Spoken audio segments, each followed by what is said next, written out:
An ancient tale comes whisked in the wind. In time, it will grow and sprout once again. The lack of sleep and sudden bursts of curiosity fuels whatever delusional theory my brain decided to come up at 1 a.m. in the morning. Fun fact, I was just researching this out of fun because there used to be really old Paimon is the god of time theories, and I thought it would be hilarious if those were disproven just to say it was Venti. Then I realized after the 30-minute mark that maybe my sleep-deprived consciousness was onto something. So here we go. With the release of Enkanemia's lore and the sudden drop of information about the many gods of Celestia, there is one city in this game that suddenly became really suspicious. Mondstadt, the Land of Freedom, suddenly got a boost of lore in relation to the drop of Enkanemia's story, and with that, it's finally time to return to the Animo Archon that we miss dearly. Welcome to the Venti became the god of wind and time theory, where today I propose that Venti was once a part of an ancient god and grew to merge his wind powers with her powers of time. This theory is going to be stemming from both speculation and confirmed pieces from the lore, so please keep that in mind. But let's begin from the start of the universe itself. The world as we know it didn't start with Celestia's rule. It actually began with the 7 sovereigns. These are the bishops that we see in Enkanemia and are now referred to as the Dragonair of the Depths. They used to rule this land and predated the coming of the Primordial One. Their race aren't the humanoid creatures we see today, but instead resembled scaly creatures that were attuned to the elements of the world. One day, a large creature shaped like an egg with wings came down to this world and waged war against the 7 sovereigns. This creature is known as the Primordial One or Phanes. Phanes is a divine being known as a throne, which in mythology is a classification of angels. When Phanes came to this world, the world became anew. The war between Phanes and the 7 sovereigns lasted for 40 years until Phanes successfully vanquished the bishops. The Primordial One created 4 shades of itself, each that have yet to be fully named. One of these shades might have been known as Istaroth or the god of time. This is because when humanity pleaded for the gods to help them, the Primordial One and its other 3 shades did not hear them. The only one that truly listened was Istaroth. They knew the only one who had not forsaken them as the ruler of time. Istaroth is known as the Thousand Winds and the Undying Wind. According to the book Before Sun and Moon, she was the moment. She was the measure of 1,000 winds and the sun and the moon. She was every second of joy, every second of rage, every instant of longing, every minute of obsession, and every flash of delirium. She was loved by the people of Byakuyo-koku and regarded as their higher deity. When the people were being terrorized by the Dragonair of the Depths, she was the one who gave Abrax the wisdom to build the Dainichi no Mikoshi and bring the sun to the darkness of Byakuyo-koku. She was known as Kairos. In mythology, the name Kairos means proper or opportune time for action.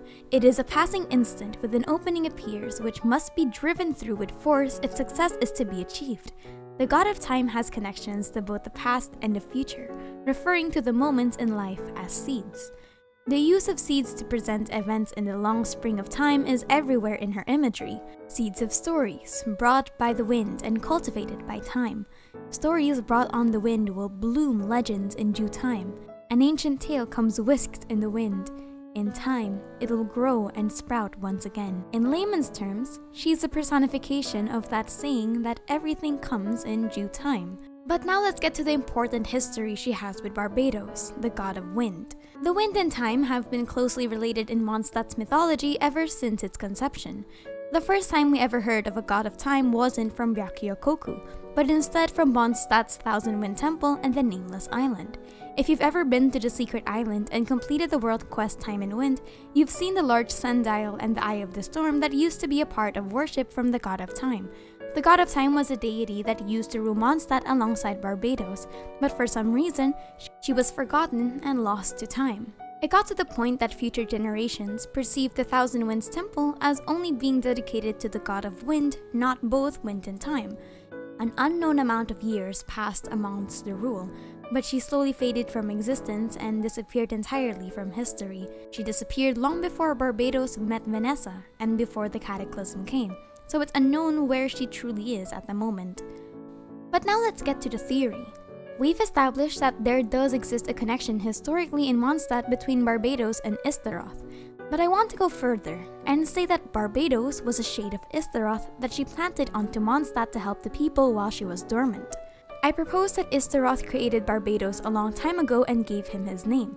Barbados' purpose was to become an Archon and help the people of Mondstadt. Because of Istaroth's mercy towards humanity, she would leave him to be the main ruler instead of herself, knowing that she has greater responsibilities to Celestia and that she's a shade of the primordial one.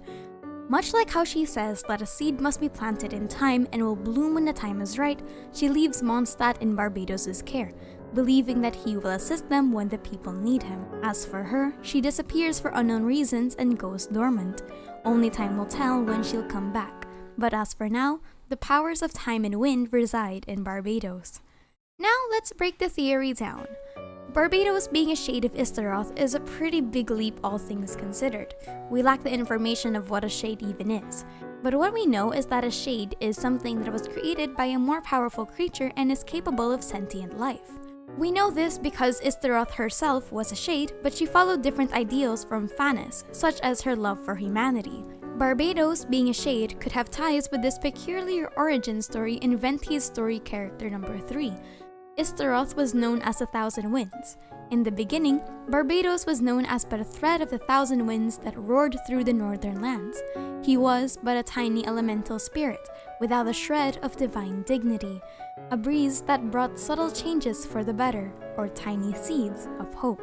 Barbados was also a name that he adopted in the latter years. The name Barbados comes from the Ars Goetia, and it's one of the 72 demons. Barbados, the name, has ties with both the past and the future, the Ars Goetia stating that he knows everything that has happened and that will happen. Interestingly enough, this isn't the first time that we've seen something like this. Multiple gods ruling a nation together, or at least helping people, isn't really all that different.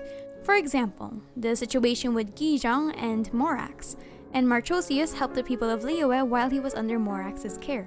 Orobashi was living in peace with the Electro Archon before the siege of Yashiori Island, and Ace sacrificed her mortal form for the sake of Makoto rising to the seat of the 7 Archons. I can definitely see Istaroth and Barbados having a shared relationship. Which brings me to the Thousand Winds Temple.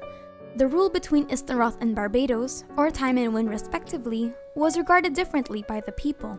The wind would bring the stories, and time would cultivate it. However, their worship of time seemed to be a bit more fearful than with the wind. We see the god's lore in other parts of the game like the sacrificial series. The wind blows for a moment, but the ravages of time are constant, unrelenting, and irreversible. A god of the wind may move between the pages of a book, but in the end, the merciless god of time will eat away at them until not a single legible word remains. So next is the proposition that she lost her powers across time.